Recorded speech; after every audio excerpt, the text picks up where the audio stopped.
People had such a bad perception of me. I was a young lad who had the world at his feet. Because I had everything I ever wanted. I just signed this massive contract, £8.8 million. Everybody can see that he's a class player.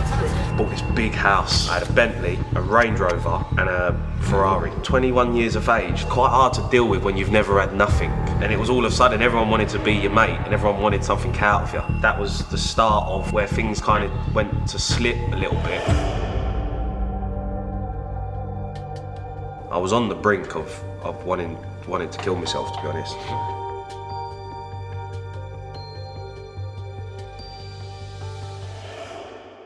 You good? I'm good. My name's Jamie O'Hara. Play for Tottenham, Wolves, Fulham, Portsmouth, Blackpool. All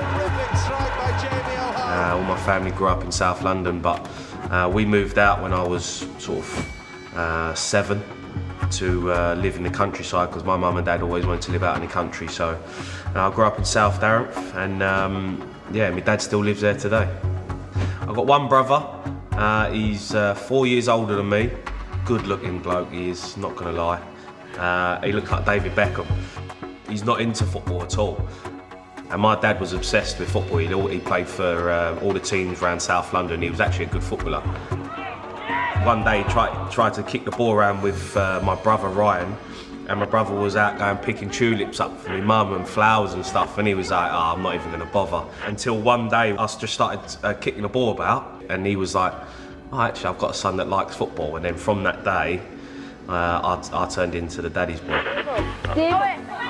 In school, I was a good boy actually. I was a likeable character. I was fun. I played football, cricket, rugby. So I was always the captain of the school teams, and I was liked there. But I used to have I had quite a few fights, and people used to kind of want to get at me and stuff. But I just weren't in. I listened, and I wasn't like a bad person in school and stuff. I just wasn't interested. All I wanted to do was play football. My whole focus was I'm being a footballer. And I remember a teacher saying to me, "You'll never make it as a footballer, you know that, right?" And I was like, "What do you mean?" She went, "People like you don't make it as footballers." And I was like, "Well, I'm gonna make it as a footballer." And she was like, "You won't, so you best start listening in class." So I started playing football from probably when I was like 7. I remember playing in a cup final, and there was a Chelsea scout there.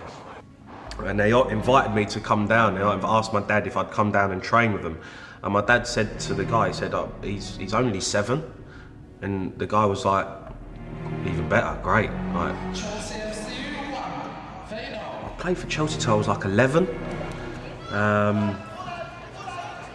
So at 11 years of age, I think maybe 11 or 12 I had to leave Chelsea, and I had to decide where I wanted to go.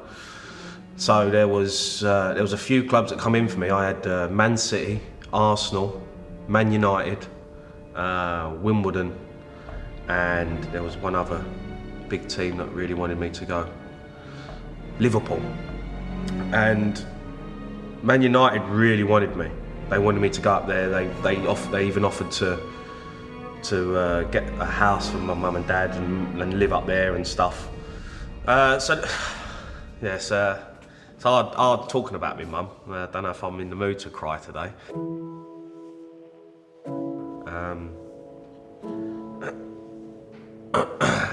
Sorry. She had cancer for 10 years, so before she died, she fought it for 10 years. I don't think I've dealt with it very well. I think I've put it all down, but my brother and my dad kind of have learned to deal with it a little bit better than me. I think I miss her more now than I did back then, because I had football, I had a focus, and they didn't. So they fell apart then, but now I've kind of fell apart further down the line in my life with her. So yeah, it's hard to deal with that. My first big game was my debut for Spurs. And I thought I'd come and go down to Portsmouth, just be part of it, you know, like be on the bench, you know. And I remember him just turning around to me after about 60 minutes. He turned around to me and said, "Go and warm up." And I was like, "What?" He was like, "Yeah, go and warm up, you're going on, you've got a couple of minutes." And I was like thinking, oh my God, like it's happening. I'm gonna play for Tottenham. And I've looked up at my dad, and my dad's crying his eyes out. Like, and my brother's streaming as well. Because it was like the moment that we'd all kind of worked for, and all the miles that we've done and everything that we'd built up to. That moment to play for Tottenham. And sorry, it's actually quite emotional, that. It's just like a big moment in my life, that was.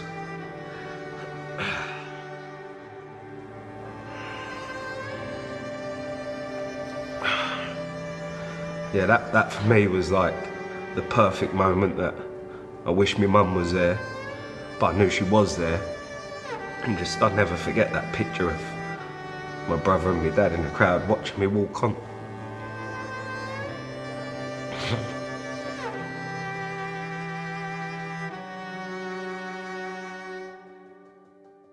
Well, good afternoon. You can hear the atmosphere building up for this North London derby. It's Spurs against Arsenal. If you know football, Tottenham-Arsenal, the London derby is the biggest game of the season. It's a fixture that always has that little bit more bite than your average local derby, but it's a rivalry that intensifies yet further. He's got us in, Ramos, and he's gone, Jamie, you're in. Integral to that, perhaps, his selection policy. And I was like, oh wow, I'm starting against Arsenal. It's a vital match. So the night before we've travelled to the game, I am marching around my room and I'm thinking, just don't let Fabregas mug you off. Now says Fabregas. If he mugs you off today, you'll never live it down. Ambitious effort, it's in! Oh, says Fabregas! The first 20 minutes, I did not get near him. I was thinking, wow, I'm out of my depth here.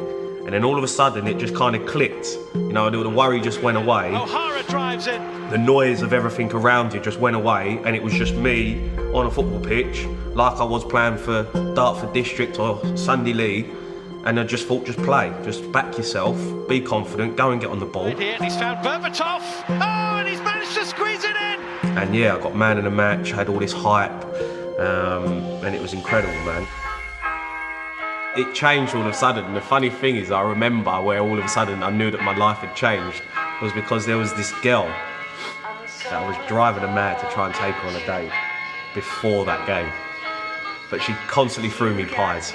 And it was funny, after that game, I got in the changing room and there was a message from that girl. Still take nothing away from the keeper. Now O'Hara! Oh, yes! Terrific strike by Jamie O'Hara. It's Jamie O'Hara's first Premier League goal for Spurs. And it was all of a sudden, everyone wanted to be your mate and everyone wanted something out of you. I was going out partying, I bought a Range Rover, I bought a Bentley and a Ferrari. Spending like $3-4 grand on a table on a night out and just walking out there thinking, what are you doing? Like, you could have paid for your dad's mortgage for like 5 months with that.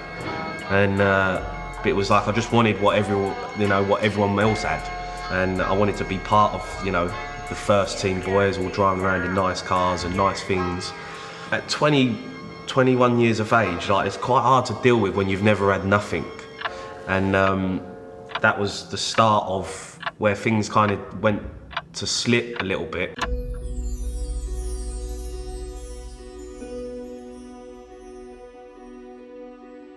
Thing is, me and Danielle, obviously everyone knows our situation. Like, it's not great now, we're past it all now, I've got 3 amazing kids. But when I first met Danielle, like, I was besotted with her. She was like Miss Great Britain. Everyone talked about her, and that's where the slippery slope started to happen. Started to become a celebrity instead of a footballer.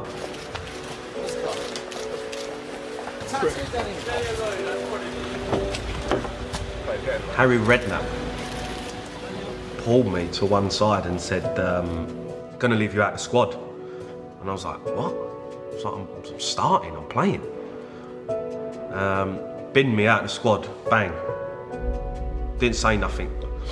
So I thought about it. A couple of nights before that, I was pictured out in Nobu, coming out with Danielle on my arm. And then the next night, I was pictured out at another restaurant. And then all of a sudden, I was out squad. And Harry Redknapp done an interview. And he said, I don't know why these boys want to go out with these Big Brother girls. And that hit me like a ton of bricks. And I was a really stupid boy because I should have took his advice. And I didn't, because I carried on what I was doing. And I was like, I'll be all right, I'm fine, don't worry about it. And I carried on doing what I was doing, and it was a really bad decision on my part because he was trying to reach out to me because Harry loved me, and I still love him now. And I started to just walk away from what got me to where I was with the focus and the determination to just be like that self-centered mind. If you let everything else come in, all of a sudden the paths go like that. And that's what happened. All the, the nights out, the parties, the paps, the events, the cars. And I just filtered off into different paths, which I never wish I took. I went to Portsmouth on loan, and then I done well from there, and then I went to Wolves. Let's just update you with some breaking news, and Jamie O'Hara has joined Wolves on loan until the end of the season from Tottenham Hotspur. Everybody can see that he's a class player, so we're just delighted to have him on board. I just signed this massive contract. It's a 5-year contract, which is obviously a good long-term contract. I remember my agent writing down on a piece of paper what I was going to earn over 5 years, and it was something like, I think it was £8.8 million over 5 years. And it was in the Belfry, I'll never forget it. And I was like, wow, I've made it. I've really made it now. Bought this big house. Everything you'd ever dream of in a house it had. Games room, cinema, dressing room. And I don't know why. I don't know whether it was because of the football or my personal life, but it was really weird, and I talk about this, and this made me realise that money really don't make you happy, because I had everything I'd ever wanted, and I was miserable. I literally wanted to just go back to my dad's house, but I couldn't. I'd come too far, and my world just come tumbling down really quickly. There was a court order placed on Jamie not to talk about you, an agreement that you both made when you were divorced. Ended up splitting up with Danielle, going through a divorce. I left the house that I'd always dreamed of. I was out for 9 months, had a bad injury, I come back, I wasn't fit, fans turned against me. Here you are, mate, off you go. No more negative publicity for the club that I've cared about all my life. I was on antidepressants at Wolves for about 6-7 months. Tough times don't last, but tough people do. I was on the brink of wanting to kill myself, to be honest. So when my mum died, when I was 17, I had an escape. So I put it to the side and I just focused on football. When I went through divorce, you need an escape from it because it's hard to go through all this stuff because it wasn't easy. And I had literally no escape whatsoever. It took me a long time to get over that situation with everything that I'd went through. So I was going through divorce and not playing football at the same time. I got cast aside from Wolves, they paid me up my money, I left. And I was just doing nothing really. And Harry Redknapp actually, I kind of begged him and just said, look, can I come and train? He was the QPR manager. And I went and trained with QPR. And he, they was in the Premier League at the time. And I realised that I still loved football, and he gave me the opportunity to just get back amongst players again and be involved in football. And I was really good in training. He wanted to sign me, but they didn't have the budget. Blackpool coming for me, they asked Harry Redknapp, I know Jamie's training there. And Harry said, don't take him on trial, take him, sign him now. And they were like, really? He was like, take him. So Lee Clark signed me at Blackpool. He gave me the opportunity to get back playing football. Showing the football world that there's still a good player out there. And then I went to Fulham after that, which was kind of like my middle finger up to everyone going back to Fulham. And now it's weird because I've found the journey now which I really love. So I started getting like the radio stuff, doing Talk Sport, you know, doing the Sky Sports News and doing the tactical stuff. And it's weird because I thought I wanted this life of out of football. You know, I wanted away from football. I didn't want to be involved in it. I'd had enough of it. But then I realised that's my life. Football's been my life since I was 6 years old. Jamie, you are up first. You know, it's not 30 grand a week at Wolves or, you know, or 15 grand a week at Tottenham.